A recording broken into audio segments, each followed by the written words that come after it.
There's always that imposter syndrome, no matter what level you're at. There's always the feeling that, oh, this will be the last gig. They're going to know. They're going to pull the curtains and they're going to see that I'm actually just crap and I don't know what I'm doing. Or this one's going to flop. Maybe I got lucky with the other ones.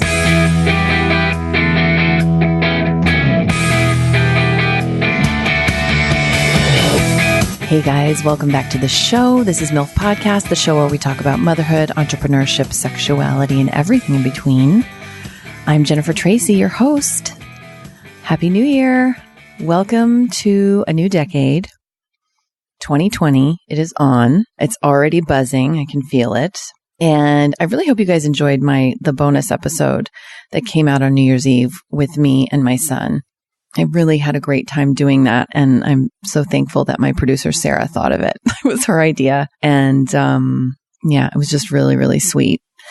And I hope that everybody's having a great week this week. I love this week because depending on when New Year's Eve and Christmas and New Year's Eve fall, generally, especially New Year's Eve, that kind of tells you how much longer you have. But this year on break, it falls in the middle of the week. And so we've had the rest of this week.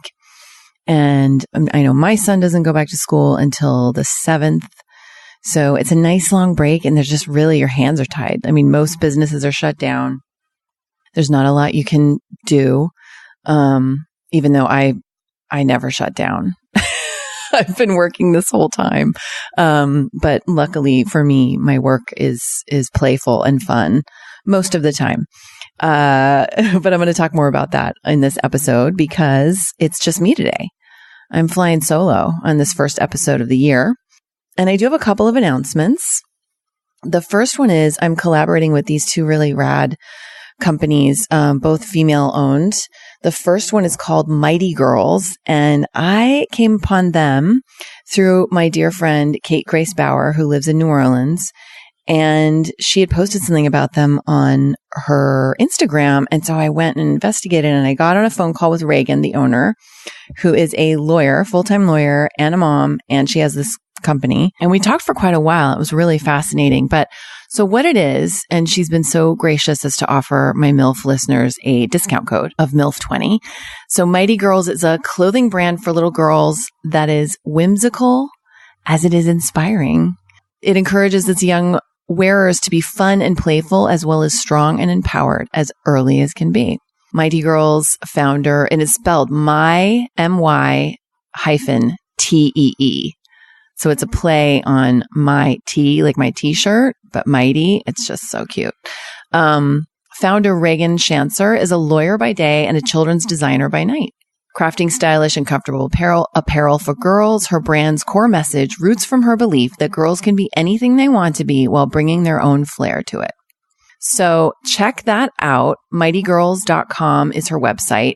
And if you go on there and you shop, you can get an exclusive 20% off using the discount code MILF20. So I just think that's really cool. And I really had wanted to do this. I did it a little bit in November and December too. I'm going to do it all of January. And really, just to be totally transparent, I'm not getting money from these companies. This is just me wanting to promote companies that I think are doing good things, that are helping to elevate women and girls. And, I think women helping women is one of the most powerful things we can do.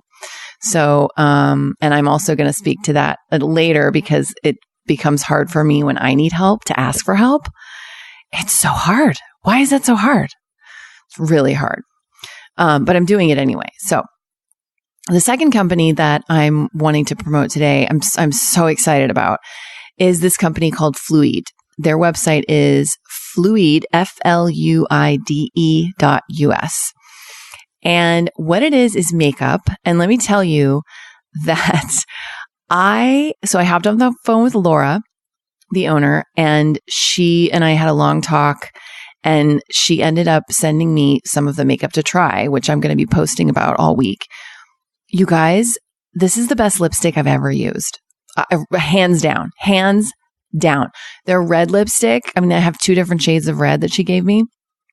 And I gave some to my niece. I call her my niece. She's not my niece by blood, but it's my best friend's daughter, Sarah. She's 17 and she's gorgeous and she's really, really, really good at makeup. And so she tried it and she loved it. And so it's this collection of cruelty-free, high-pigmented beauty products designed for all skin shades and gender expressions. Inclusivity and diverse representation is at the core of Fluide's mission and brand identity. All of their models showcase a spectrum of gender expression, sexual orientations, and ethnicities.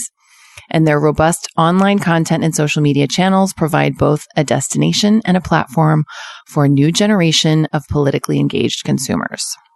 Fluide donates to and partners with organizations that support health and legal rights in the LGBTQ community.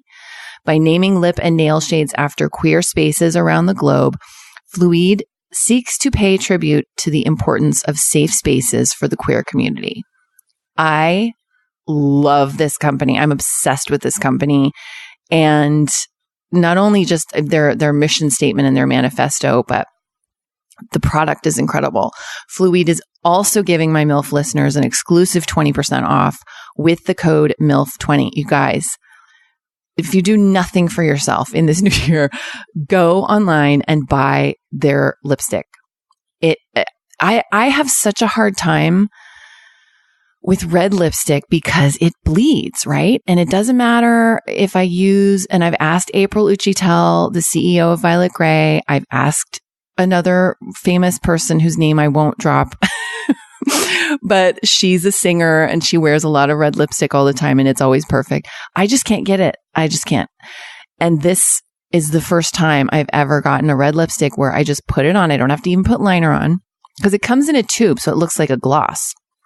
So it's wet and you paint it on and there was zero bleeding and it stayed on like through dinner, through the ballet. I mean, I went to see a ballet. I went to see, you guys. Oh my God. And okay. So Fluide, I'm having a, attention span moment. Fluide.us. And the discount code is MILF20. So I went to see my gay husband.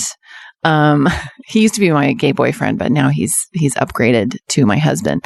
So he took me as a holiday treat to see Black Swan downtown at the Dorothy Chandler here in LA. And it is Matthew Bourne's rendition of Black Swan. I mean, not Black Swan, excuse me, Swan Lake. I'm getting confused with the movie that I love with Natalie Portman, that movie is so insane. I love it. I love it. And so Matthew Bourne is a just brilliant choreographer. He's English. He's won a gazillion awards. He's choreographed and produced dozens and dozens, probably 100 ballets all over the world. And I hadn't been to a full ballet in years. And I think the last one I went to see was the Nutcracker, which I've seen a million times, which is absolutely gorgeous. But this was theatrical. It was sort of vaudevillian. The dancers were not your typical ballet dancers. It really explores gender and sexuality in this way that is, I mean, this ballet that he's done has been around since, I want to say it debuted in 89. Don't quote me on that because I was reading about it last night, but I can't remember when it debuted. I want to say 89, but it might be 97 or something, but it's been out for a while is my point. And it was just stunning. It was just absolutely stunning. And we had great seats, but somebody near us was wearing, I swear to fucking God, like a bottle of perfume. And we both at intermission were like, oh my God, I feel sick. Like I have a headache. Why do people do that, you guys? I don't know. And we looked around and there was like one elderly woman there with two men that looked like they might be her sons. And I said, well, maybe she's lost her sense of smell and she thinks she needs more. I don't know. I mean, but yeah, I can't with the perfume. But the ballet was exquisite. And now I'm obsessed with Matthew Bourne and I want to go see everything he's done. And I want to find out I think the Red Shoes is on right now in London, which I was like, could I swing that after I go to New York? I'll just zip over to London real quick. But I'll deal with that in a minute because right now I'm busy. doing this podcast for you guys. And what I wanted to talk to you guys about today was the reason that I'm going to New York is because I've been working on this novel for about 5 years. And wait, is that right? 14, 15, 16, 17. Yeah. Oh my God. Over 5 years now. And oh my God, is it almost 6 years? It is 6 years. Now, a lot of that was me putting it down and not working on it for long periods of time. You know, I was getting a divorce. I had mediation. I had stuff with my son and his schooling and all kinds of things. So, you know, and within that time, I began to teach writing, which the irony of which was not lost on me because it was so hard for me to get to my own writing. But I would write other things. And I started creating this podcast and, other forms of expression and doing live performance again. But what I really wanted to talk about today with you guys, which is very vulnerable. I'm feeling a little nervous even just talking about it here, but it's really, really, really hard to do something no matter who you are. And I want to dispel that because I know some incredibly successful people. And I've had the privilege of learning from them and watching them in their process. And they struggle too. You know, there's always that imposter syndrome, no matter what level you're at. There's always the feeling that, oh, this will be the last gig. They're going to know. They're going to pull the curtains and they're going to see that I'm actually just crap and I don't know what I'm doing. Or this one's going to flop. Maybe I got lucky with the other ones. And it can be so crippling. And what I have found in the last couple months since I really made this decision to push myself to go to New York and take these meetings, I'm going to be meeting with some literary agents and push myself to just almost, I was telling a friend the other day, I said, I literally am just pushing myself off a cliff with this because I don't feel ready. I feel scared. I feel like the book isn't ready. I've never felt like the book was ready. I do feel like it's ready. I do feel like it's ready, but I honestly could tinker with it for another 6 years. But that's not going to serve anyone, particularly me.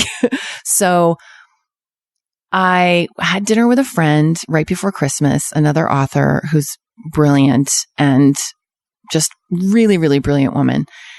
And I showed her this it's like a brochure. It's called a deck in the business, but it's an online, basically a one sheet or a brochure about my book that I made, that I had my assistant make for me because she knows how to do it and she's brilliant at it.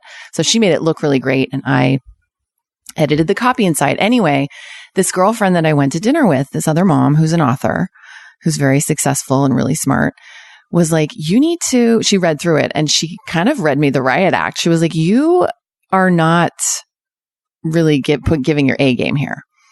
And at first I was like, I'm not? What do you mean I'm not? I've worked so hard on this. And then she lovingly gave me notes and I really saw that I wasn't, and I don't even know if it was me being quote unquote humble or if I was afraid to sound arrogant or whatever, but I wasn't really showing in this document anyway, all the things that I am. And I think that as women, we really have a tendency to do that a lot, you know, and I can cheer on my girlfriends and tell them how beautiful they are and tell them how wonderful they are and what a great job they're doing. No problem. But when it comes to me talking about myself and writing about myself and writing about my accomplishments, I just feel like, oh, I got nothing.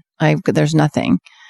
And I'm so grateful that I have people around me that are like, excuse me, no, stop, get a pencil, write this down because, I don't know what that is, and then asking my friends for introductions to people in the business is also really just cripplingly hard for me. And yet every single person that I have asked for help has said yes. Every single person. Some people couldn't help. They just couldn't, but every other person said yes. And I have to think that, that see, and I'm really uncomfortable even saying this, like, but that reflects on who I am in my relationships with everybody, with them, with people around me, with the work that I put out. And again, like I feel like I have to put this disclaimer. I know that I am so flawed, so deeply flawed. And I share about this on the show all the time. But it was shocking to me how willing people were to help me. Now that doesn't mean it's going to be an easy road from here on out. I mean, I'm talking about getting a book published, and I'm well aware that it's, difficult and competitive and all of those things.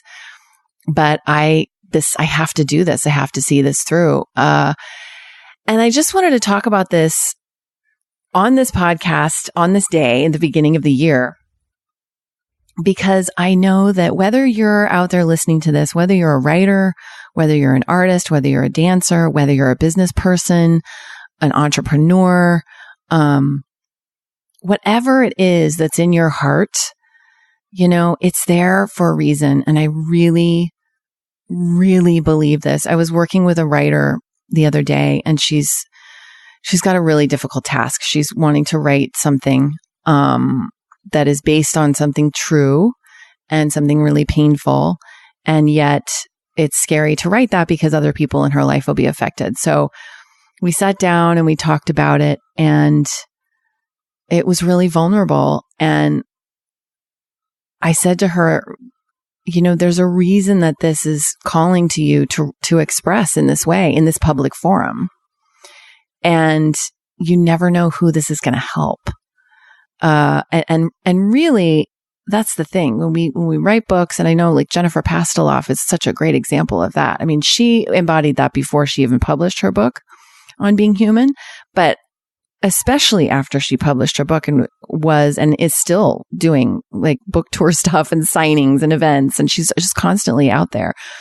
Her whole purpose is to help people heal because she was able to heal.